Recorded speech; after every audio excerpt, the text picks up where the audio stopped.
ಮೂರನೇ 27ನೇ ಶ್ಲೋಕ. ಪ್ರಕೃತೆ ಕ್ರಿಯಮಾಣಾನಿ ಗುಣೈ ಕರ್ಮಾಣಿ ಸರ್ವಶಃ ಅಹಂಕಾರ ವಿಮೂಢಾತ್ಮ ಕರ್ತಾಹಮಿತಿ ಮನ್ಯತೆ. ಪ್ರಕೃತೇಃ ಕ್ರಿಯಮಾಣಾನಿ ಗುಣೈಃ ಕರ್ಮಾಣಿ ಸರ್ವಶಃ ಅಹಂಕಾರ ವಿಮೂಢಾತ್ಮ ಕರ್ತಾ ಅಹಂ ಇತಿ ಮನ್ಯತೆ. ಭಗವಂತ ಒಬ್ಬ ಜೀವಿ ಅವನ ಸಾಮರ್ಥ್ಯವನ್ನ, ಆ ವ್ಯಕ್ತಿ ಅವನ ಅಸಾಮರ್ಥ್ಯವನ್ನ ತಿಳ್ಕೊಳ್ಬೇಕು. ಆಗ ಅವನಿಗೆ ಈ ಅಹಂಕಾರಗಳು, ನಾನು ಎಂಬ ಅಹಂಕಾರ, ನನ್ನಿಂದ, ನನ್ನದು ಎಂಬತಕ್ಕಂಥ ಮಮಕಾರ ಅದು ಬರೋದಿಲ್ಲ. ಯಾಕಂದ್ರೆ ಹಿಂದೆಲ್ಲ ಬಂದಿರುವಂತ ವಿಚಾರ ಅದೇ, ಕರ್ತ ಕರ್ಮಣ್ಯ ವಿದ್ವಾಂಸೋ ಯಥಾ ಕುರ್ವಂತಿ ಭಾರತ ಎಂಬುದೆಲ್ಲ ಬಂದಿದ್ದು ಅಹಂಕಾರ ಮಮಕಾರಗಳನ್ನ ಬಿಡಬೇಕು ಅಂತ ಬಂದಿರುವಂತದ್ದು. ಅಹಂಕಾರ ಮಮಕಾರಗಳನ್ನ ಬಿಡತಕ್ಕಂಥ ಕ್ರಮ ಹೇಗೆ ಅಂತ ಹೇಳಿದ್ರೆ, ಮೊದಲು ಸ್ವರೂಪ ಜ್ಞಾನ ಅಂತ ನಮ್ಮನ್ನ ನಾವು ತಿಳ್ಕೊಳ್ಬೇಕು. ಅಂದ್ರೆ ನಮ್ಮ ಸ್ವರೂಪ, ಈ ನಮ್ಮ ದೇಹ, ಅಲ್ಲಿ ನೋಡಿ ಎರಡು ತರ. ಒಂದು ನಮ್ಮ ಆತ್ಮನ ಬಗ್ಗೆ ತಿಳ್ಕೊಳ್ಳೋದು ದೊಡ್ಡದು, ಪರಮಾತ್ಮನ ಬಗ್ಗೆ ತಿಳ್ಕೊಳ್ಳೋದು ಇನ್ನೂ ದೊಡ್ಡದು. ಅದೆರಡು ತಿಳ್ಕೊಳ್ಬೇಕು ಅಂತಾದ್ರೆ ಮೊದಲು ನಮ್ಮ ಈ ಒಂದು ಪ್ರಾಕೃತವಾದ ದೇಹ, ಪ್ರಾಕೃತವಾದ ಇಂದ್ರಿಯ, ಇದರ ಬಗ್ಗೆ ನಾವು ತಿಳ್ಕೊಳ್ಬೇಕು. ಅಂದ್ರೆ ನಮ್ಮ ಸಾಮರ್ಥ್ಯ, ನಮ್ಮ ಅಸಾಮರ್ಥ್ಯ, ನಮಗೆ ಯಾವುದರಲ್ಲಿ ಬುದ್ಧಿವಂತಿಕೆ ಇದೆ, ನಮಗೆ ಯಾವುದರಲ್ಲಿ ಬುದ್ಧಿವಂತಿಕೆ ಇಲ್ಲ, ನಮಗೆ ನಿಜವಾಗಿ ಪ್ರಾಮಾಣಿಕವಾಗಿ ಯಾವುದು ಗೊತ್ತು, ಯಾವುದು ಗೊತ್ತಿಲ್ಲ, ನಾವೇನನ್ನ ಮಾಡಬಹುದು, ಏನನ್ನ ಮಾಡಬಾರದು, ಏನ್ ಮಾಡ್ಲಿಕ್ಕೆ ಆಗಲ್ಲ, ನಮ್ಮ ಸಾಮರ್ಥ್ಯ ಏನು, ನಮ್ಮ ಅಸಾಮರ್ಥ್ಯ ಏನು, ಇದು ನಮಗೆ ಪ್ರಾಮಾಣಿಕವಾಗಿ ನಮಗ್ ಗೊತ್ತಿರಬೇಕು. ಸುಮ್ಮನೆ ಜಗತ್ತಿನ ಮುಂದೆ ನಮಗೆ ಗೊತ್ತಿಲ್ಲದನ್ನು ಗೊತ್ತಿದೆ ಅಂತ ತೋರಿಸಿಕೊಳ್ಳೋದು ದೊಡ್ಡ ವಿಚಾರವಲ್ಲ ಅಲ್ವಾ. ಪ್ರಾಮಾಣಿಕವಾಗಿ ಯಾವುದು ನನ್ನ ಸಾಮರ್ಥ್ಯ ಅದನ್ನ ನನ್ನ ಸಾಮರ್ಥ್ಯ ಅಂತ ಬಿಂಬಿಸಿಕೊಳ್ಬೇಕು. ಯಾವುದು ನನ್ನ ಅಸಾಮರ್ಥ್ಯ ಅದು ನನ್ನ ಅಸಾಮರ್ಥ್ಯ ಅನ್ನೋದನ್ನು ಪ್ರಾಮಾಣಿಕವಾಗಿ ಒಪ್ಪಿಕೊಂಡು ಅದನ್ನು ನಾವು ಕಲಿಯುವ ಪ್ರಯತ್ನ, ನಮ್ಮಲ್ಲಿ ಇಲ್ಲದೇ ತನ್ನ ಪಡೆಯುವಂತ ಪ್ರಯತ್ನ ಅದನ್ನು ನಾವು ಮಾಡಬೇಕು. ಅಂತೂ ಒಬ್ಬ ವ್ಯಕ್ತಿಯ ಅಹಂಕಾರ ಮಮಕಾರಗಳು ದೂರವಾಗಬೇಕು ಅಂತಾದ್ರೆ ಅವನನ್ನ ಅರ್ಥ ಮಾಡ್ಕೊಳ್ಬೇಕು. ಅವನ ಸಾಮರ್ಥ್ಯವೇನು, ಅವನ ಅಸಾಮರ್ಥ್ಯವೇನು ಅದನ್ನು ತಿಳ್ಕೊಳ್ಬೇಕು. ಅದಕ್ಕೋಸ್ಕರವಾಗಿ ಕೃಷ್ಣ ಇಲ್ಲಿ ಈ 2 ಶ್ಲೋಕಗಳ ಮೂಲಕವಾಗಿ ನಿರೂಪಣೆ ಮಾಡತಕ್ಕಂಥ ವಿಚಾರ, ಪ್ರಕೃತೇ ಕ್ರಿಯಮಾಣಾನಿ ಗುಣೈ ಕರ್ಮಾಣಿ ಸರ್ವಶಃ. ಅಂದ್ರೆ ಅಹಂಕಾರ ವಿಮೂಢಾತ್ಮ ಕರ್ತಾಹ ಇತಿ ಮನ್ಯತೆ. ಶ್ಲೋಕದ ಮೇಲ್ನೋಟದ ಅರ್ಥ ಏನು ಅಂತ ಹೇಳಿದ್ರೆ, ಎಲ್ಲವೂ ಕೂಡ ಪ್ರಕೃತಿಯಿಂದ ಮಾಡಲ್ಪಡುವಂಥದ್ದು. ಸರ್ವಶಃ ಗುಣೈ ಕರ್ಮಾಣಿ ಪ್ರಕೃತೇ ಕ್ರಿಯಮಾಣಾನಿ, ಎಲ್ಲವೂ ಕೂಡ ಪ್ರಕೃತಿಯಿಂದ ಮಾಡಲ್ಪಡುವಂಥದ್ದು. ಈ ಪ್ರಕೃತಿಯಿಂದ ಮಾಡಲ್ಪಡುವುದನ್ನ, ಅಂದ್ರೆ ಪ್ರಕೃತಿ ಮಾಡುವಂತ ಕೆಲಸವನ್ನ ಅಹಂಕಾರ ವಿಮೂಢಾತ್ಮ ಅಹಂ ಕರ್ತ ಇತಿ ಮನ್ಯತೆ. ಅಹಂಕಾರದಿಂದಾಗಿ ಮೋಹಿತನಾದಂತ ವ್ಯಕ್ತಿ, ಅಹಂಕಾರ, ನಾನು ನಾನು ನಾನು ಎಂತಕ್ಕಂಥ ಅಹಂಕಾರ, ನಾನೇ ದೊಡ್ಡವನು, ನನ್ನನ್ನ ಬಿಟ್ರೆ ಮತ್ತೆ ಯಾರೂ ಇಲ್ಲ, ನಾನು ಯಾರಿಗೂ ತಲೆ ತಗ್ಸೋದಿಲ್ಲ, ನಾನು ಯಾರಿಗೂ ತಲೆಬಾಗೋದಿಲ್ಲ, ಯಾರ ಮುಂದೆಯೂ ವಿನಯದ ವರ್ತನೆಯನ್ನು ತೋರಿಸೋದಿಲ್ಲ, ಈ ರೀತಿಯಾಗಿರತಕ್ಕಂಥ ಅಹಂಕಾರ ಪೂರಿತನಾಗಿರತಕ್ಕಂಥ ವ್ಯಕ್ತಿ ಕರ್ತ ಅಹಮಿತಿ ಮನ್ಯತೆ. ಕೆಲಸ ಮಾಡಿದವನು ಒಬ್ಬ, ಆದ್ರೆ ನಾನು ಮಾಡ್ತಾ ಇದ್ದೇನೆ ಅಂತ ಅನ್ಕೊಳ್ತಾ ಇದ್ದಾನೆ. ಕೆಲಸ ಮಾಡಿದ್ಯಾರು? ಪ್ರಕೃತಿ. ಆದ್ರೆ ಅಂದ್ಕೊಂಡದ್ದು ಮಾತ್ರ ತಾನು ಅಂತ. ನಿಜವಾಗಿ ನಡೆದಿದ್ದೆಲ್ಲವೂ ಕೂಡ ಪ್ರಕೃತಿಯಿಂದ ನಡೆದದ್ದನ್ನ ತನ್ನಿಂದಲೇ ನಡೆದಿದೆ ಅಂತ ಅಂದ್ಕೊಂಡು ಬಿಡ್ತಾನೆ. ಕರ್ತ ಅಹಮಿತಿ ಮನ್ಯತೆ. ಇಷ್ಟು ಇದರ ಒಂದು ಸಾಮಾನ್ಯವಾದ ಅರ್ಥ. ನಾವಿಲ್ಲಿ ಗಮನಿಸಬೇಕಾಗಿರತಕ್ಕಂಥದ್ದು, ಹಾಗಾದರೆ ಪ್ರಕೃತಿ ಅಂದ್ರೆ ಏನು, ಪ್ರಕೃತಿಗೆ ಅರ್ಥ ಯಾರು, ಅದನ್ನ ನಾವು ಅರ್ಥ ಮಾಡ್ಕೊಳ್ಬೇಕು. ಆಮೇಲೆ ನಮಗೆ ಒಂದಿಂದು ಗೊತ್ತಾಗತ್ತೆ, ವಸ್ತುತಃ ಇಡೀ ಕೆಲಸಗಳು ನಡೆಯೋದು ಯಾವುದರಿಂದ? ಪ್ರಕೃತಿಯಿಂದ. ಆ ಪ್ರಕೃತಿಯಿಂದ ಆಗುವಂಥದ್ದನ್ನ ನಾನು ಮಾಡಿದ್ದೇನೆ ಅಂತ ನಾವು ಅಜ್ಞಾನಿಗಳು ಅನ್ಕೊಂಡೇವೆ ಅಂತ ಕೃಷ್ಣ ಹೇಳ್ತಿದ್ದಾನೆ. ಪ್ರಕೃತಿ ಅಂತ ಹೇಳಿದ್ರೆ ನಮಗಲ್ಲಿ ಬೇರೆ ಬೇರೆ ಪುರಾಣದ ವಾಕ್ಯಗಳನ್ನೆಲ್ಲ ಉಲ್ಲೇಖ ಮಾಡಿ ಆಚಾರ್ಯ ಮಧ್ವರು, ರಾಯರು ಇವರೆಲ್ಲ ಉಲ್ಲೇಖ ಮಾಡಿ ತೋರಿಸ್ತಾ ಇದ್ದಾರೆ. ಕ್ವಚಿತ್ ಸ್ವಭಾವ ಪ್ರಕೃತಿ, ಕ್ವಚಿತ್ ತ್ರಿಗುಣಾತ್ಮಿಕ, ಕ್ವಚಿತ್ ಪ್ರಕೃಷ್ಟ ಕರ್ತೃತ್ವ ಭಗವಾನ್ ಪ್ರಕೃತಿರ್ಹರಿಹಿ. ಒಂದು ಪ್ರಮಾಣ ವಾಕ್ಯದ ಅನುಸಾರವಾಗಿ ಪ್ರಕೃತಿ ಅಂದ್ರೆ ಸ್ವಭಾವ, ಪ್ರಕೃತಿ ಅಂದ್ರೆ ತ್ರಿಗುಣಾತ್ಮಕವಾದ ಪ್ರಕೃತಿ, ಪ್ರಕೃತಿ ಅಂತ ಹೇಳಿದ್ರೆ ಭಗವಂತ. ಇದು ಇಷ್ಟು ಮಾತ್ರ ಅಲ್ಲ, ಪ್ರಕೃತಿ ಅಂತ ಹೇಳಿದ್ರೆ ಆ ಗುಣತ್ರಯಗಳಿಗೆ ಅಭಿಮಾನಿನಿಯಾಗಿರ್ತಕ್ಕಂಥ ಲಕ್ಷ್ಮೀದೇವಿ. ಅಂದ್ರೆ ಈ ಜಗತ್ತಿನ ಸೃಷ್ಟಿ ಸ್ಥಿತಿ ಲಯ ಮತ್ತು ನಾವು ಯಾವುದೇ ಒಂದು ಕೆಲಸ, ಈಗ ದುರ್ಯೋಧನ ಧರ್ಮರಾಜಾದಿಗಳನ್ನ ದ್ವೇಷ ಮಾಡೋದಿರಬಹುದು, ಧರ್ಮರಾಜನಲ್ಲಿ ಇರತಕ್ಕಂಥ ಎಲ್ಲರನ್ನೂ ಪ್ರೀತಿಸುವ ಸ್ವಭಾವ ಇರಬಹುದು. ಅದೆಲ್ಲವೂ ಕೂಡ ನಡೆದಿದ್ದು ಹೇಗೆ ಅಂತ ಕೇಳಿದ್ರೆ ಪ್ರಕೃತಿಯಿಂದ ನಡೆದಿದ್ದು. ಒಟ್ಟು ನಾವು ಪ್ರಕೃತಿ ಅನ್ನೋ ಶಬ್ದಕ್ಕೆ 5 ಅರ್ಥಗಳನ್ನ ನಾವು ಗಮನಿಸಬಹುದು. ಒಟ್ಟು 5 ಅರ್ಥಗಳನ್ನ ಎಲ್ಲ ನಾವು ಬೇರೆ ಬೇರೆ ಪುರಾಣಗಳನ್ನೆಲ್ಲ ಗಮನಿಸಿದಾಗ ಪ್ರಕೃತಿ ಶಬ್ದಕ್ಕೆ 5 ಅರ್ಥ. ಒಂದು, ಪ್ರಕೃತಿ ಅಂದ್ರೆ ಪ್ರಾಕ್ತನ ಕೃತಿ. ಪ್ರಾಕ್ತನ ಕೃತಿ ಅಂದ್ರೆ ಪೂರ್ವ ಸಂಸ್ಕಾರ ಅಂತ. ಪೂರ್ವ ಸಂಸ್ಕಾರ. ಪೂರ್ವ ಸಂಸ್ಕಾರ ಅಂದ್ರೆ ಏನು? ಪೂರ್ವ ಸಂಸ್ಕಾರ ಅಂದ್ರೆ 2 ತರ. ಒಂದು, ಆ ಒಂದು ಮಗುವಾಗಿದ್ದಾಗ, ಗರ್ಭದಲ್ಲಿದ್ದಾಗ, ಗರ್ಭದಿಂದ ಹೊರಗೆ ಬಂದು ಮಗುವಾಗಿದ್ದಾಗ, ಆ ಶೈಶವಾವಸ್ಥೆ, ಬಾಲ್ಯಾವಸ್ಥೆಯಲ್ಲಿ ಏನೇನು ಅದು ಯಾವ ವಾತಾವರಣದಲ್ಲಿ ಬೆಳೆದಿರುತ್ತೋ, ಯಾವ ರೀತಿಯಾದ ವರ್ತನೆಗಳನ್ನ ಕಂಡಿರುತ್ತೋ ಅದೇ ಮುಂದಾಗತ್ತೆ. ಪ್ರಾಕ್ತನ ಸಂಸ್ಕಾರ. ಅದಕ್ಕನುಗುಣವಾಗಿ ಮುಂದೆಲ್ಲವನ್ನು ಕೂಡ ಮಾಡ್ಕೊಂಡು ಹೋಗ್ತಾನೆ ಆ ಮಗು. ಅದು ಸಾತ್ವಿಕ ವಾತಾವರಣದಲ್ಲಿ ಬೆಳೆದಿದ್ರೆ ಸಾತ್ವಿಕ ಚಿಂತನೆಗಳು, ಸಾತ್ವಿಕ ಮಾತುಗಳು, ಸಾತ್ವಿಕ ಕೃತಿಗಳು ಮಗುವಿನಿಂದ ನಾವು ಕಾಣಲಿಕ್ಕೆ ಸಾಧ್ಯ. ರಾಜಸ ತಾಮಸವಾದಂತ ಒಂದು ವಾತಾವರಣದಲ್ಲಿ ಬೆಳೆದಿದ್ದೆ ಅಂತದ್ದನ್ನೇ ನಾವು ಕಾಣಬಹುದು. ಇದು ಒಂದು ಪ್ರಾಕ್ತನ ಸಂಸ್ಕಾರ. ಅಥವಾ ಇನ್ನೂ ಪ್ರಾಕ್ತನ ಅಂದ್ರೆ ಇನ್ನು ಹಿಂದಕ್ಕೆ ಹೋಗ್ಬೇಕಾಗತ್ತೆ. ಇನ್ನು ಹಿಂದಕ್ಕೆ ಅಂದ್ರೆ ಪೂರ್ವಜನ್ಮ. ಪೂರ್ವಜನ್ಮದ ಸಂಸ್ಕಾರ ಎಂಬುವಂಥದ್ದು ಅದು ಅವನಲ್ಲಿ ಗಟ್ಟಿಯಾಗಿ ಕೂತಿರತ್ತೆ, ವ್ಯಕ್ತಿಯಲ್ಲಿ ಗಟ್ಟಿಯಾಗಿ ಕೂತಿರತ್ತೆ.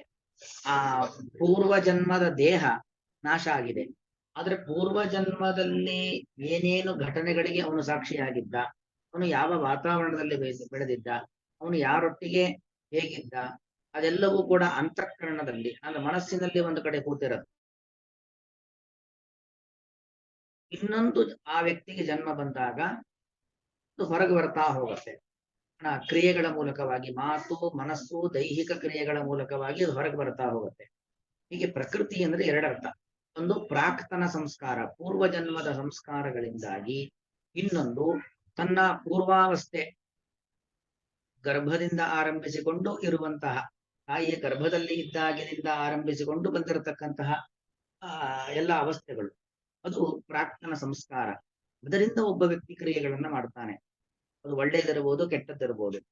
ಆದ್ರೆ ಮಾಡಿದ್ದು ನಾನೇ ನನ್ನ ಸಾಮರ್ಥ್ಯದಿಂದ ಅಂತ ಅನ್ಕೊಂಡ್ ಬಿಡ್ತಾನೆ. ಒಬ್ಬ ವ್ಯಕ್ತಿ ಒಳ್ಳೆಯದನ್ನು ಮಾಡೋದಿರ್ಬೋದು, ಒಬ್ಬ ವ್ಯಕ್ತಿ ಕೆಟ್ಟದ್ದನ್ನು ಮಾಡೋದಿರ್ಬೋದು. ಅದಕ್ಕೆ ಮುಖ್ಯವಾದ ಕಾರಣ ಪೂರ್ವಜನ್ಮದ ಸಂಸ್ಕಾರ ಮತ್ತು ತನ್ನ ಪ್ರಾಥಮಿಕ ಹಂತದ ಬೆಳವಣಿಗೆ. ಇದು ಒಂದು ಪ್ರಕೃತಿ. ಇನ್ನೊಂದು ಅರ್ಥ ಪ್ರಕೃತಿ ಅಂತ ಹೇಳಿದ್ರೆ ಸ್ವಭಾವ. ನಾನಾಗ್ಲೇ ಒಂದು ಶ್ಲೋಕದ ವಾಕ್ಯವನ್ನು ಓದಿದೆ. ಕ್ವಚಿತ್ ಸ್ವಭಾವ ಪ್ರಕೃತಿ. ಪ್ರಕೃತಿ ಅಂದ್ರೆ ಸ್ವಭಾವ. ಆಯಾಯ ವ್ಯಕ್ತಿಯ ಸ್ವಭಾವಕ್ಕೆ ಅನುಗುಣವಾಗಿ ಅವರು ಪ್ರಕ್ರಿಯೆಗಳನ್ನ ಮಾಡ್ತಕ್ಕಂಥದ್ದು. ಕೃಷ್ಣನೇ ಮುಂದೆ ಹೇಳ್ತಾನೆ, ಪ್ರಕೃತಿಮ್ಯಾಂತಿ ಭೂತಾನಿ ನಿಗ್ರಹ ಕಿಂ ಕರಿಷ್ಯತಿ. ಎಷ್ಟೇ ಕಂಟ್ರೋಲ್ ಮಾಡಿ ಕಟ್ಟು ಹಾಕಿ ಒಂದ್ ಕಡೆ ಕೂರಿಸಿರಿ, ಕಟ್ಟು ಬಿಚ್ಚಿದ ಕೂಡಲೇ ಅವನ ಸ್ವಭಾವಕ್ಕೆ ಅನುಗುಣವಾದ ಪ್ರವೃತ್ತಿ ಮಾಡೇ ಮಾಡ್ತಾನೆ. ಅದೇನು ಹೇಳ್ತಾರಲ್ಲ, ನಾಯಿನ ತೆಗೆದುಕೊಂಡು ಹೋಗಿ ಸಿಂಹಾಸನದಲ್ಲಿ ಕೂರಿಸಿದ್ರು ಕೂಡ ಹೊಲಸನ್ನು ಕಂಡು ಮತ್ತೆ ಅದು ಹಾರಿ ಬರುತ್ತೆ ಅಂತ. ಹಾಗೆ ಆ ವ್ಯಕ್ತಿಯ ಸ್ವಭಾವ, ನೀವೇನೋ ನಿಗ್ರಹ ಮಾಡ್ತೀರಾ, ನಿಯಂತ್ರಣ ಮಾಡ್ತೀರಾ, ಕಂಟ್ರೋಲ್ ಮಾಡ್ತೀರಾ. ಎಷ್ಟೊತ್ತು ಕಂಟ್ರೋಲ್ ಮಾಡ್ಲಿಕ್ಕೆ ಸಾಧ್ಯ ಒಬ್ಬನನ್ನ? ನೀವು ಕಂಟ್ರೋಲ್ ಮಾಡುವಷ್ಟೊತ್ತು ಸರಿ ಇರಬಹುದು ಅವನು. ನಿಮ್ಮ ಕಂಟ್ರೋಲ್ ಇಂದ ಅವನು ತಪ್ಪದ ಅಂತ ಆದಾಗ ಮತ್ತವನು ಮಾಡೋ ಕೆಲಸವನ್ನ ಮಾಡಬಾರದ ಅನ್ಯಾಯ ಅಕ್ರಮಗಳನ್ನು ಮಾಡುವಂತದ್ದೇ. ಅದಕ್ಕೆ ಪ್ರಕೃತಿಮ್ಯಾಂತಿ ಭೂತಾನಿ, ಅವರವರ ಸ್ವಭಾವಕ್ಕೆ ಅನುಗುಣವಾಗಿ ಅವರ ಕೆಲಸವನ್ನ ಮಾಡ್ತಾನೆ ಅನ್ನೋದನ್ನ ಕೃಷ್ಣನೇ ಮುಂದೆ ಹೇಳ್ತಾನೆ. ಆ ವ್ಯಕ್ತಿಯ ಸ್ವಭಾವ. ಪ್ರಕೃತಿ ಅಂದ್ರೆ ಜೀವ ಸ್ವಭಾವ ಅಂತ ಅರ್ಥ. ಏನದು ಸ್ವಭಾವ? ಸತ್ವ ಸ್ವಭಾವ. ಸತ್ವ ಸ್ವಭಾವದವರು ಸಾತ್ವಿಕ ಕೆಲಸಗಳನ್ನ ಮಾಡ್ತಾರೆ, ರಜೋ ಸ್ವಭಾವದವರು ರಾಜಸ ಕೆಲಸಗಳನ್ನ ಮಾಡ್ತಾರೆ, ತಮೋ ಸ್ವಭಾವದವರು ತಾಮಸ ಕೆಲಸಗಳನ್ನ ಮಾಡ್ತಾರೆ. ಹೀಗೆ ಆ ವ್ಯಕ್ತಿಗೆ ಎಷ್ಟೇ ಅವನ ಮೇಲೆ ನಂಬಿಕೆಯನ್ನಿಟ್ಟರು, ಎಷ್ಟೇ ಅವನ ಮೇಲೆ ಪ್ರೀತಿ ವಿಶ್ವಾಸಗಳನ್ನ ಇಟ್ಟರು, ಎಷ್ಟೇ ಅವನನ್ನ ನಾವು ಒಬ್ಬನನ್ನ ನಾವು ದಾರಿಗೆ ತರಬೇಕಾದ್ರೆ ಸಮಾಧಾನ ಭೇದ ದಂಡ ಅಂತ ಯಾವುದನ್ನ ಪ್ರಯೋಗಿಸಿ ಒಬ್ಬ ವ್ಯಕ್ತಿಯನ್ನ ನಾವು ಸರಿ ಮಾಡುವಂತ ಪ್ರಯತ್ನ ಮಾಡಿದ್ರು ಕೂಡ ನಾವೇನು ಮಾಡ್ಲಿಕ್ಕೆ ಆಗೋದಿಲ್ಲ. ಯಾಕೆಂದ್ರೆ ಅವನ ಸ್ವಭಾವವನ್ನ ಅನುಸರಿಸಿಕೊಂಡು ಅವನ ಪ್ರವೃತ್ತಿಯನ್ನ ಮಾಡುವಂಥದ್ದು. ಸ್ವಭಾವವೇ ಹಾಗಿರುತ್ತೆ, ಕೆಲವೊಂದು ಬದಲಾವಣೆ ಮಾಡ್ಲಿಕ್ಕೆ ಆಗೋದಿಲ್ಲ. ಕೃಷ್ಣ ಒಂದು ಮಾತು ಹೇಳಿದ್ದಾನೆ, ಹಿಂದೆ ಬಂದಿದೆ. ಏನು ತಸ್ಮಾದ್ ಅಪರಿಹಾರೇ ಅರ್ಥೆ ನಿಗ್ರಹ ಕಿಂ ಕರಿಷ್ಯತಿ. ಕೆಲವುದನ್ನ ನಾವು ಸರಿ ಮಾಡ್ಲಿಕ್ಕೆ ಆಗೋದೇ ಇಲ್ಲ, ಕೆಲವು ವ್ಯಕ್ತಿಗಳನ್ನ ಸರಿ ಮಾಡ್ಲಿಕ್ಕೆ ಆಗೋದೇ ಇಲ್ಲ. ಯಾರನ್ನ ಸರಿ ಮಾಡ್ಲಿಕ್ಕೆ ಆಗೋದೇ ಇಲ್ವೋ ಅವರನ್ನ ಸರಿ ಮಾಡೋ ಪ್ರಯತ್ನಕ್ಕೆ ಹೋಗ್ಲೇಬೇಡಿ. ಒಂದು ಹಂತ, ಏನೋ 1 ತಿಂಗಳು, 1 ವರ್ಷನೋ 2 ವರ್ಷನೋ ನೋಡೋದು, ದಾರಿಗೆ ಬರ್ತಾರ ಅಂತ ನಾವು ಅವರ ಮೇಲೆ ಒಂದು ನಂಬಿಕೆಯನ್ನು ಇಟ್ಟು ವ್ಯಕ್ತಿಯನ್ನ ತಿದ್ದುವ ಪ್ರಯತ್ನ ಮಾಡಬಹುದು. ಆಗದೇ ಇದ್ದಾಗ ಬಿಟ್ಟು ಬಿಡುವಂಥದ್ದು. ಉದಾಹರಣೆಗೆ ಇದೇ ದುರ್ಯೋಧನನನ್ನ ತಿದ್ದುವ ಪ್ರಯತ್ನವನ್ನು ಎಲ್ಲರೂ ಮಾಡಿದ್ದಾರೆ. ಎಷ್ಟರ ಮಟ್ಟಿಗೆ ಕೃಷ್ಣನು ಕೂಡ ಮಾಡಿದ್ದಾನೆ. ಆಗಲ್ಲ ಅಂತ ಗೊತ್ತಾಯ್ತು. ಯುದ್ಧದಲ್ಲಿ ಸಾಯೋದೊಂದೇ ಇವನಿಗೆ ಕೊನೆ, ಇನ್ಯಾವುದೂ ಇಲ್ಲ ಅಂತ ಹೇಳಿ ಬಿಟ್ಟು ಬಿಟ್ರು. ಯುದ್ಧಕ್ಕೆ ತಯಾರಾದ್ರೂ ಒಂದು ಅವನನ್ನ ಮುಗಿಸ್ಬಿಟ್ರು ಅಲ್ವಾ. ಹಾಗೆ ಎಷ್ಟೇ ಹಾಳಾಗಬೇಡ ಅಂತ ಹೇಳಿದ್ರು ಕೂಡ ಕೆಲವರು ಹಾಳಾಗುವಂಥದ್ದೇ. ಅವರ ಸ್ವಭಾವವನ್ನ ಬಿಟ್ಟು ಹೋಗ್ಲಿಕ್ಕೆ ಅವರಿಗೆ ಆಗುವುದೇ ಇಲ್ಲ. ಹಾಗೆ ಪ್ರಕೃತಿ ಅಂತ ಹೇಳಿದ್ರೆ ಆಯಾಯ ವ್ಯಕ್ತಿಯ ಸ್ವಭಾವಕ್ಕೆ ಅನುಗುಣವಾಗಿ ಮಾಡ್ತಾನೆ. ಆದರೆ ಅಹಂಕಾರದಿಂದ ನಾನೇ ಮಾಡಿದ್ದೇನೆ ಅನ್ಕೊಂತೇನೆ. ಅರೆ ಅವನು ಆ ಒಂದು ಕೆಲಸ ಮಾಡ್ಲಿಕ್ಕೆ ಕಾರಣವಾದದ್ದು ಯಾವುದು? ಆ ವ್ಯಕ್ತಿಯ ಸ್ವಭಾವ. ಇದೊಂದರ್ಥ ಪ್ರಕೃತಿ ಅಂತ ಹೇಳಿದ್ರೆ. ಇನ್ನೊಂದರ್ಥ ಪ್ರಕೃತಿ ಅಂದ್ರೆ ಪ್ರಸಿದ್ಧವಾದದ್ದು ತ್ರಿಗುಣಾತ್ಮಕವಾದ ಪ್ರಕೃತಿ. ಸತ್ವ, ರಜಸ್ಸು, ತಮಸ್ಸು, ಈ ಜಗತ್ತಿನ ಸೃಷ್ಟಿಗೆ ಮೂಲ ಕಾರಣವಾಗಿರುವಂತಹ ಮೂರು ಗುಣಗಳು, ಸತ್ವಗುಣ, ರಜೋಗುಣ, ತಮೋಗುಣ.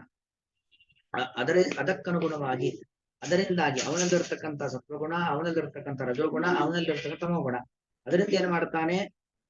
ಅವನು ಒಳ್ಳೆ ಧರ್ಮರಾಜ. ಸತ್ವಗುಣದಿಂದಾಗಿ ಸಾತ್ವಿಕ ಕೆಲಸ ಮಾಡ್ತಾನೆ. ಹಾಗೆ ದುರ್ಯೋಧನ ರಾಜಸ ತಾಮಸ ಸ್ವಭಾವಗಳಿಂದಾಗಿ ರಾಜಸ ತಾಮಸ ಕೆಲಸಗಳನ್ನ ಮಾಡ್ಕೊಂಡು ಹೋಗ್ತಾರೆ.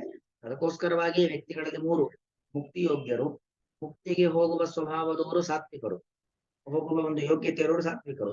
ನಿತ್ಯ ಸಂಸಾರಿಗಳು, ಇದೇ ಹುಟ್ಟು ಸಾವುಗಳ ಚಕ್ರದಲ್ಲೇ ತಿರುಗ್ತಾ ಇರತಕ್ಕಂಥವ್ರು ಎರಡನೇ ವರ್ಗ, ನಿತ್ಯ ಸಂಸಾರಿಗಳು. ಇನ್ನು ತಮೋಯೋಗ್ಯರು, ಅಂಧತಮಸ್ಸಿಗೆ ಹೋಗ್ತಕ್ಕಂಥವ್ರು ಪೂರ್ತಿ ತಾಮಸರು ಅಂತ. ಹೀಗೆ ಜೀವ ತ್ರೈವಿಧ್ಯ ವ್ಯವಸ್ಥೆ ಅಂತಿದೆ. ಜೀವಿಗಳಲ್ಲಿ ಮೂರು ತರ ಇದೆ.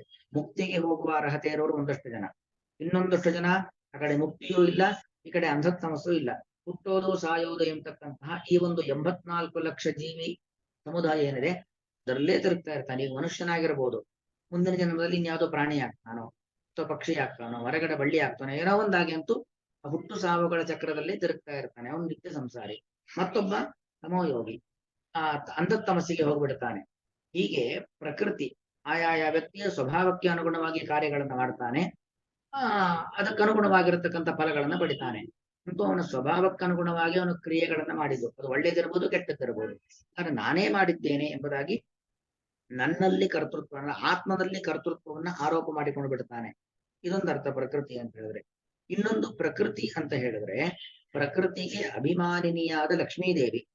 ಸತ್ವ, ರಜಸ್ಸು, ತಮಸ್ಸು ಅಂತ ಗುಣಗಳೇನಿದ್ದಾವೆ ಇದೆಲ್ಲ ಜಡ, ಅಚೇತನ. ಅಚೇತನಕ್ಕೆ ಕ್ರಿಯೆ ಬರಬೇಕು ಅಂತ ಆದ್ರೆ ಒಂದು ಘಟ, ಒಂದು ಮಡಿಕೆ, ಇಲ್ಲಿದ್ದ ಮಡಿಕೆ ಆ ಕಡೆಗೆ ಹೋಗ್ಬೇಕು ಅಂತಾರೆ, ಅದ್ರ ಪಾಡಿಗೆ ಅದು ಹೋಗಲ್ಲ. ನಾವು ತೆಗೆದುಕೊಂಡು ಹೋಗಿ ಇಲ್ಲಿದ್ದ ಮಡಿಕೆಯನ್ನ ಆ ಕಡೆ ಇಟ್ರೆ ಅದ್ರಲ್ಲಿ ಮೂವ್ಮೆಂಟ್ ಬರುತ್ತೆ. ಇಲ್ಲಿದ್ದ ಪುಸ್ತಕವನ್ನ ಆ ಕಡೆ ಇಟ್ರೆ ಈ ಕಡೆಯಿಂದ ಆ ಕಡೆಗೆ ಹೋಗುತ್ತೆ. ಹಾಗೆ ಸತ್ವ, ರಜಸ್ಸು, ತಮಸ್ಸು ಎಂಬ ಮೂರು ಗುಣಗಳೇನಿದ್ದಾವೆ ಅದು ಜಡ. ಆ ಜಡಕ್ಕೆ ಒಂದು ಕ್ರಿಯಾ ಬರಬೇಕು ಅಂತ ಆದ್ರೆ ಅಲ್ಲೊಂದು ಚೈತನ್ಯ ಬೇಕು. ಆ ಚೈತನ್ಯ ಅಚೇತನ, ಅದಕ್ಕೆ ಅಭಿಮಾನಿಯೇ ಲಕ್ಷ್ಮೀದೇವಿ. ಆ ಲಕ್ಷ್ಮೀದೇವಿ ಇಡೀ ಜಗತ್ತನ್ನ ಸೃಷ್ಟಿ ಮಾಡಿರತಕ್ಕಂಥವ್ರು. ಯಂಕಾಮ ಏತಂತ ಮುಗ್ರಂ ಪ್ರಣೋಮಿತಂ ಬ್ರಹ್ಮಾಣಂ ತಂ ರಜಂತಂ ಸುಮೇಧಾಂ. ವರ್ಣಿ ಸೂಕ್ತದಲ್ಲಿ ಆ ಲಕ್ಷ್ಮೀದೇವಿ ಹೇಳತಕ್ಕಂಥ ಮಾತು, ನಾನು ಯಾರನ್ನ ಯಂಕಾಮ ಏತಂತ ಮುಗ್ರಂ, ಯಾರನ್ನ ರುದ್ರನನ್ನಾಗಿ ಮಾಡಬೇಕು ಅಂತ ಇಚ್ಛೆ ಪಡ್ತೀನೋ ಅವನನ್ನ ರುದ್ರನನ್ನಾಗಿ ಮಾಡ್ತೇನೆ. ಅಂದ್ರೆ ಆ ವ್ಯಕ್ತಿಯನ್ನ ರುದ್ರ ಪದವಿಗೆ ತರ್ತೇನೆ. ಎಂ ಬ್ರಹ್ಮಾಣಂ, ಯಾವ ವ್ಯಕ್ತಿಯನ್ನ ಬ್ರಹ್ಮ ಪದವಿಗೆ ತರಬೇಕು ಅಂತ ಇಚ್ಛೆ ಪಡ್ತೀನೋ ಅವನನ್ನ ಬ್ರಹ್ಮ ಪದವಿಗೆ ತರ್ತೇನೆ. ಯಾರನ್ನ ಇಂದ್ರನನ್ನಾಗಿ ಮಾಡಬೇಕು ಅನ್ಕೊಂತೀನೋ ಅವನನ್ನ ಇಂದ್ರ ಪದವಿಗೆ ತರ್ತೇನೆ. ಅಂತೂ ಆ ತಾಯಿ ಜಗನ್ಮಾತೆಯಾಗಿರ್ತಕ್ಕಂಥ ಲಕ್ಷ್ಮಿ ಈ ಕೆಲಸವನ್ನೆಲ್ಲ ಮಾಡೋದು. ಜಗತ್ತಿನ ಸೃಷ್ಟಿ, ಸ್ಥಿತಿ, ಲಯ, ಹಾಗೆ ನಮ್ಮೊಳಗಿದ್ದು ನಮಗೆ ಬುದ್ಧಿವಂತಿಕೆಯನ್ನು ಕೊಡುವುದು, ನಮ್ಮ ಬುದ್ಧಿಯನ್ನ ಬೆಳೆಸುವಂಥದ್ದು, ನಮಗೆ ಅಜ್ಞಾನವನ್ನು ಕೊಡುವಂಥದ್ದು, ಅಜ್ಞಾನದ ಕಾರ್ಯವನ್ನ ಮಾಡಿಸುವಂಥದ್ದು, ನಮ್ಮಿಂದ ಒಳ್ಳೆಯದು ಮಾಡಿಸುವುದು, ಕೆಟ್ಟದ್ದು ಮಾಡಿಸುವುದು, ಇದೆಲ್ಲ ಆ ಲಕ್ಷ್ಮೀದೇವಿ ತಾಯಿ ಮಾಡಿಸ್ತಾಳೆ. ಆದರೆ ಅದನ್ನ ಅರಿತುಕೊಳ್ಳದೆ ಇರತಕ್ಕಂಥ ಜೀವರು ನಾನು ಮಾಡಿದೆ ಎಂಬುದಾಗಿ ಅಹಂಕಾರ ವಿಮೂಢಾತ್ಮರಾಗಿ ನಾನು ನಾನು ನಾನು ಎಂಬುದಾಗಿ ತನ್ನಲ್ಲಿ ತನ್ನ ಆರೋಪವನ್ನ ಮಾಡಿಕೊಳ್ತಾರೆ. ಇನ್ನು ಕೊನೆಯ ಒಂದರ್ಥ ಪ್ರಕೃತಿ ಅಂದ್ರೆ ಪರಮಾತ್ಮ. ಯಾಕಂದ್ರೆ ಪ್ರಕೃಷ್ಟ ಕೃತಿ ಯಸ್ಯ ಸಹ ಪ್ರಕೃತಿ. ಪ್ರಕೃಷ್ಟವಾದ ಕೃತಿ ಯಾರಲ್ಲಿದೆ? ಭಗವಂತನಲ್ಲಿ. ದ್ವಾದಶ ಸ್ತೋತ್ರದಲ್ಲಿ ಒಂದು ಮಾತು ಬರುತ್ತೆ, ಶ್ರೀರ್ಯತ್ಕಟಾಕ್ಷ ಬಲವತ್ ತ್ಯಜಿತಂ ನಮಾಮಿ ಅಂತ. ಶ್ರೀಹಿ ಯತ್ಕಟಾಕ್ಷ ಬಲವತಿ, ಆ ಲಕ್ಷ್ಮಿಯಲ್ಲಿ ಬಲ ಇದೆ. ಲಕ್ಷ್ಮಿ ಆ ಜಗತ್ತನ್ನ ಸಾಕುವ ತಾಯಿ, ಜಗತ್ತನ್ನ ಸೃಷ್ಟಿ ಮಾಡುವ ತಾಯಿ, ಬ್ರಹ್ಮರುದ್ರಾದಿಗಳಿಗೆ ತಾಯಿ. ಲಕ್ಷ್ಮಿಗೆ ಅಂತ ಒಂದು ಸಾಮರ್ಥ್ಯ ಹೇಗೆ ಬಂತು ಅಂದ್ರೆ ಯತ್ ಕಟಾಕ್ಷ ಬಲವತಿ, ಯಾವ ಭಗವಂತನ ಕಟಾಕ್ಷ, ಕಟಾಕ್ಷ ಅಂದ್ರೆ ಕಡೆಗಣ್ಣ ನೋಟ, ದೇವರ ಕಡೆಗಣ್ಣ ನೋಟದಿಂದಾಗಿ ಲಕ್ಷ್ಮಿಯಲ್ಲಿ ಆ ಒಂದು ಸಾಮರ್ಥ್ಯ ಬಂದಿರುವಂಥದ್ದು. ಅಂದ್ರೆ ಹಾಗಾಗಿ ಎಲ್ಲರನ್ನೂ ಅಂದ್ರೆ ಲಕ್ಷ್ಮಿಯನ್ನೂ ನಿಯಮನೆ ಮಾಡತಕ್ಕಂಥ ಶಕ್ತಿ ಇರೋದು ಯಾರಲ್ಲಿ? ದೇವರಲ್ಲಿ ಮಾತ್ರ. ಹಾಗಾಗಿ ಪ್ರಕೃತಿ ಶಬ್ದಕ್ಕೆ ಪ್ರಕೃಷ್ಟಾ ಕೃತಿ ಯಸ್ಯ ಸಹ, ಯಸ್ಯ ಯಾರಿಗೆ ಪ್ರಕೃಷ್ಟವಾದ ಕೃತಿ ಇದೆಯೋ, ಎಲ್ಲರ ಒಳಗೂ ಎಲ್ಲರ ಹೊರಗೂ ಇದ್ದು ಜಗತ್ತನ್ನ ಸೃಷ್ಟಿ ಮಾಡೋದು. ಆ ಒಳಗೂ ಹೊರಗೂ ಇದ್ದು ಸೃಷ್ಟಿ ಮಾಡೋದಕ್ಕಿಂತ ಮುಂಚೆ, ನಿಯಮನೆ ಮಾಡುವುದಕ್ಕಿಂತ ಮುಂಚೆ ಜಗತ್ತನ್ನ ಸೃಷ್ಟಿ ಮಾಡುವಂಥದ್ದು, ಜಗತ್ತನ್ನ ಸಂಹಾರ ಮಾಡುವಂಥದ್ದು, ಯಾರಿಗೆ ಯಾವ ಸಂದರ್ಭದಲ್ಲಿ ಏನು ಬೇಕೋ ಅದನ್ನು ಕೊಡೋದು, ಯಾರಿಗೆ ಯಾವುದು ಬೇಡವೋ ಅದನ್ನ ಕಳೆಯುವಂಥದ್ದು, ಇದೆಲ್ಲವನ್ನು ಕೂಡ ಮಾಡುವನು ಯಾರು? ಭಗವಂತ. ಹಾಗಾಗಿ ಎಲ್ಲಾ ನಡೆಯೋದು ಯಾರಿಂದ? ಪ್ರಕೃತಿಯಿಂದ. ಪ್ರಕೃತಿಯಿಂದ ಅಂದ್ರೆ ಪ್ರಕೃಷ್ಟವಾದ ಕೃತಿ ಇರುವ ಭಗವಂತನಿಂದ ಎಲ್ಲ ನಡೆಯುವಂಥದ್ದು. ನಾವೇನ್ ಅನ್ಕೊಂತೀವಿ? ನಾನೇ ಮಾಡಿದೆ, ತನಗೆ ಒಳ್ಳೇದಾಯ್ತು, ನಾನೇನೋ ಒಂದು ದೊಡ್ಡ ಸಾಧನೆ ಮಾಡಿಬಿಟ್ರೆ ಅಂದ್ರೆ ನನ್ನ ಸಾಧನೆಯಿಂದ ನಾನು ಮಾಡಿದ್ದೇನೆ ಅಂತ ಅನ್ಕೊಂತೀವಿ. ಕೆಟ್ಟದ್ದಾದಾಗ ಹಾಗೆ ಅನ್ಕೊಂಡಿಲ್ಲ, ದೇವರೇ ಮಾಡಿಸಿದ್ದು ಅಂತ ದೇವರಿಗೆ ಬೈತೀವಿ. ಅರೆ ಒಳ್ಳೇದು ಚೂರ ಆದ್ರೂ ಸಾಕು, ನನ್ನಿಂದ ನಾನು ಮಾಡಿದೆ, ನಾನು ನಾನು ನಾನು ಅಂತ ನಮ್ಮನ್ನು ನಾವು ಹೊಗಳಿಕೊಳ್ತೇವೆ. ಇದು ತಪ್ಪು. ಇದು ಅಹಂಕಾರ ವಿಮೂಢಾತ್ಮರು ಮಾತ್ರ ಹೀಗೆ ಮಾಡೋರು. ಅದೇ ಒಬ್ಬ ಸಾತ್ವಿಕ ಚೇತನ ಅಂತ ಆದ್ರೆ ಎಲ್ಲವೂ ಕೂಡ ಆ ಪ್ರಕೃತಿಯಿಂದ ಆದದ್ದು. ನನ್ನ ಸ್ವಭಾವ, ನನ್ನ ಪೂರ್ವ ಸಂಸ್ಕಾರ, ಆ ದೇವತೆ ಲಕ್ಷ್ಮೀದೇವಿ, ಗುಣತ್ರಯಗಳು, ಭಗವಂತ, ಇದರಿಂದ ಎಲ್ಲ ನಡೆದಿದ್ದು ಅಂತ ಅನ್ಕೊಂತಾರೆ. ಅದೇ ಒಬ್ಬ ರಾಜಸ ವ್ಯಕ್ತಿ, ಅದೇ ಒಬ್ಬ ತಾಮಸ ವ್ಯಕ್ತಿ ಅಂತ ಆದ್ರೆ ನಾನು ನಾನು ನಾನು ಎಂಬತಕ್ಕಂತ ಆ ಒಂದು ಮಮಕಾರ ಅಹಂಕಾರದಲ್ಲಿ ಬಂಧಿತನಾಗ್ತಾನೆ. ಇದು ಹಿಂದೆ ಒಂದು ಮಾತು ಹೇಳಿದ್ದೆ, ಗರುಡ ಪುರಾಣದ ಮಾತು, ಮಮೇತಿ ಬದ್ಧತೆ ಜಂತು ನಮಮ ಇತಿ ವಿಮುಚ್ಯತೆ ಅಂತ. ಮಮ ಮಮ ಮಮ, ನಾನು ನನ್ನದು, ನಾನು ನನ್ನದು ಅಂತ ಆ ಮಮ ಎಂಬತಕ್ಕಂಥ ಪದದಲ್ಲಿ ಯಾವಾಗ ಒಬ್ಬ ವ್ಯಕ್ತಿ ಇರ್ತಾನೋ, ಯಾವಾಗ್ಲೂ ಅಹಂಕಾರವನ್ನು ಹೊಂದಿರ್ತಾನೋ, ಅವನು ಯಾವತ್ತೂ ಬಂಧನಕ್ಕೆ ಒಳಗಾಗ್ತಾನೆ, ಯಾವತ್ತೂ ಕಷ್ಟವನ್ನೇ ಅನುಭವಿಸ್ತಾ ಇರ್ತಾನೆ. ಅವನಿಗೆ ಐಹಿಕವಾಗಿಯೂ ಒಳ್ಳೇದಾಗೋದಿಲ್ಲ, ಪಾರತ್ರಿಕವಾಗಿಯೂ ಒಳ್ಳೇದಾಗೋದಿಲ್ಲ. ನಮಮ ಇತಿ ವಿಮುಚ್ಯತೆ. ಯಾರು ಒಂದು ಸಾತ್ವಿಕ ಸ್ವಭಾವವನ್ನ ಇಟ್ಟುಕೊಂಡು ತಮ್ಮ ಮನಸ್ಸಿನಲ್ಲಿ ಇದ್ದಂತ ಅಸೂಯೆ, ಕಾಮ, ಕ್ರೋಧ, ದ್ವೇಷ ಇದೆಲ್ಲವನ್ನು ಕೂಡ ಬಿಟ್ಟಿರ್ತಾರೋ ಅವರಿಗೆ ಮಾತ್ರ ಒಂದು ಉದ್ಧಾರದ ಲಕ್ಷಣ ಹೊರತು ಇಲ್ಲದೆ ಇದ್ದವರಿಗೆ ಆ ಉದ್ಧಾರದ ಲಕ್ಷಣ ಇಲ್ಲ ಅನ್ನೋದು ಬರ್ತಕ್ಕಂಥ ಮಾತು. ಹೀಗೆ ಪ್ರಕೃತಿಯಿಂದ ಕೆಲಸವಾಗುವುದು. ಯಾರೋ ಮಾಡಿದ್ದನ್ನ ನಾನು ಮಾಡಿದ್ದೇನೆ ಅಂತ ಅನ್ಕೊಂಡ್ರೆ ಅದು ತಪ್ಪಲ್ವಾ? ಯಾರಿಂದಲೂ ನಡೆಯುವಂಥದ್ದು. ಯಾವುದು ಯಾರಿಂದ ನಡೆದಿದೆಯೋ ಅದು ಅವರಿಂದ ನಡೆದಿದೆ ಅಂತ ಅವರಿಗೆ ಧನ್ಯತಾ ಭಾವನೆಯನ್ನ ಅವರಿಗೆ ನಾವು ಕೃತಜ್ಞತೆಯನ್ನ ತೋರಿಸ್ಬೇಕು, ಧನ್ಯತಾ ಭಾವನೆಯನ್ನ ಅವರಿಗೆ ನಾವು ತೋರಿಸ್ಬೇಕು. ಅದು ಬಿಟ್ಟುಕೊಂಡು ನಾನೇ ಮಾಡಿದ್ದೇನೆ ಅನ್ಕೊಂಡ್ರೆ ಏನು? ಮಿಥ್ಯಾಚಾರ ಸ ಉಚ್ಯತೆ ಅಂತ ಕೃಷ್ಣ ಹೇಳಿದ ಹಾಗೆ ಅವನೊಬ್ಬ ಸುಳ್ಳು ಮಾತನಾಡುವನಾಗ್ತಾನೆ, ಸುಳ್ಳು ಆಲೋಚನೆಗಳನ್ನ ಮಾಡುವಂತ ವ್ಯಕ್ತಿ ಆಗ್ತಾನೆ. ನಾವು ಹೀಗೆ ಆಗಬಾರದು ಅನ್ನೋ ಕೃಷ್ಣ ಕಾಳಜಿಯಿಂದಾಗಿ ಏನು ವಸ್ತುಸ್ಥಿತಿ ಹಾಗೆ, ಯಾಕಂದ್ರೆ ವಸ್ತುಸ್ಥಿತಿಯನ್ನ ತೋರಿಸ್ಕೊಟ್ಟು ಬಿಟ್ರೆ ಗೊತ್ತಾಗೋಗ್ಬಿಟ್ಟು ನಾವು ಹೀಗಿರ್ಬೇಕು, ನಮ್ಮಿಂದ ಏನೇ ನಡೆದ್ರು ಅದು ಒಳ್ಳೇದಾಗಿರ್ಬೋದು, ಕೆಟ್ಟದ್ದಾಗಿರ್ಬೋದು, ಅದರ ಹಿಂದೆ ಇಷ್ಟೆಲ್ಲ ಕಾರಣಗಳಿದ್ದಾವೆ. ಯಾಕಂದ್ರೆ ನಾನು ಮೊದಲು ಹೇಳಿದ್ದು ಪ್ರಾಕ್ತನ ಸಂಸ್ಕಾರ ಅಂತ ಹೇಳಿದೆ ಪ್ರಕೃತಿ ಶಬ್ದಕ್ಕೆ.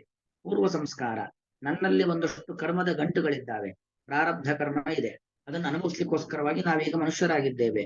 ನಮ್ಮಲ್ಲಿ ಪುಣ್ಯ ಪ್ರಾರಬ್ಧ ಇದ್ರೆ ನಮ್ಗೆ ಒಳ್ಳೇದಾಗತ್ತೆ, ನಮ್ಮಿಂದ ಒಳ್ಳೇದಾಗತ್ತೆ.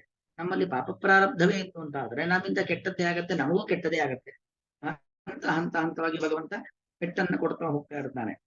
ಇದೆಲ್ಲ ನಮ್ಮ ಹಿಂದೆ ಕಾರಣವಾಗಿ ಇರಬೇಕಾದ್ರೆ ಅದೆಲ್ಲವನ್ನೂ ಕೂಡ ಮರೆತು ನಾನು ನಾನು ನಾನು ಅಂತ ಅನ್ಕೊಂಡು ತಿರುಗಾಡ್ತಾರಲ್ಲ ಅವರು ತಾಮಸರು ಅನ್ನೋದು ಇದರ ಒಟ್ಟು ಅಭಿಪ್ರಾಯ. ಅನ್ವಯಾರ್ಥವನ್ನು ಹೇಳ್ತೀನಿ ನೋಡ್ಕೊಳ್ಳಿ. ಪ್ರಕೃತಿ ಶಬ್ದ ಕೊಟ್ಟು 5 ಅರ್ಥವನ್ನು ಇಟ್ಕೊಳ್ಳಿ. ಒಂದು ಪ್ರಾಕ್ತನ ಸಂಸ್ಕಾರ ಅಂದ್ರೆ ಪೂರ್ವ ಸಂಸ್ಕಾರ, ಇನ್ನೊಂದು ನಮ್ಮ ಬಾಲ್ಯಾವಸ್ಥೆ, ಅಲ್ಲಿ ನಾವು ಚಿಕ್ಕ ವಯಸ್ಸಿನಲ್ಲಿ ಹಿರಿಯರಿಗೆ ಗೌರವ ಕೊಡುವಂಥದ್ದು ಇತ್ಯಾದಿಗಳನ್ನ ಬೆಳೆಸ್ಕೊಟ್ರೆ ಮಕ್ಕಳು ಹಾಗೆ ಬೆಳೀತಾರೆ. ಇಲ್ಲದೆ ಹೋದ್ರೆ ಮಕ್ಕಳು ಅದೇ ದರ್ಪದಿಂದ ಅಹಂಕಾರದಿಂದ ಬೆಳೀತಾರೆ. ಹಾಗಾಗಿ ಒಂದು ಪ್ರಕೃತಿ ಶಬ್ದಕ್ಕರ್ಥ ಏನು? ಪ್ರಾಕ್ತನ ಸಂಸ್ಕಾರ, ಪೂರ್ವ ಸಂಸ್ಕಾರ ಅಂತ ಅರ್ಥ. ಇನ್ನೊಂದು ಪ್ರಕೃತಿ ಶಬ್ದಕ್ಕರ್ಥ ಏನು ಅಂದ್ರೆ ಆಯಾಯ ವ್ಯಕ್ತಿಯ ಸ್ವಭಾವ ಅಂತ ಅರ್ಥ. ಇನ್ನೊಂದು ಪ್ರಕೃತಿ ಶಬ್ದಕ್ಕರ್ಥ ಏನು ಅಂತ ಹೇಳಿದ್ರೆ ಗುಣತ್ರಯಾತ್ಮಕವಾದ ಪ್ರಕೃತಿ, ಸತ್ವ ರಜಸ್ಸು ತಮಸ್ಸು ಎಂಬತಕ್ಕಂಥ ಪ್ರಕೃತಿ. ಇನ್ನೊಂದು ಪ್ರಕೃತಿ ಶಬ್ದಕ್ಕೆ 4ನೇ ಅರ್ಥ ಅಂದ್ರೆ ಆ ಪ್ರಕೃತಿಗೆ ಅಭಿಮಾನಿನಿಯಾಗಿರ್ತಕ್ಕಂಥ ಲಕ್ಷ್ಮೀದೇವಿ. ಇನ್ನು ಕೊನೆಯ ಅರ್ಥ ಪ್ರಕೃತಿ ಶಬ್ದಕ್ಕೆ ಆ ಪ್ರಕೃಷ್ಟವಾದ ಕೃತಿ ಇರತಕ್ಕಂಥ ಭಗವಂತ.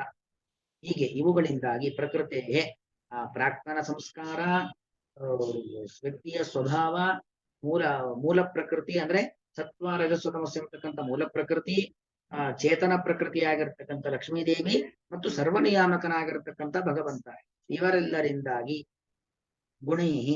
ಗುಣಗಳು ಅಂದ್ರೆ ಇವುಗಳಿಂದಾಗಿ ಜ್ಞಾನ ಇಚ್ಛೆ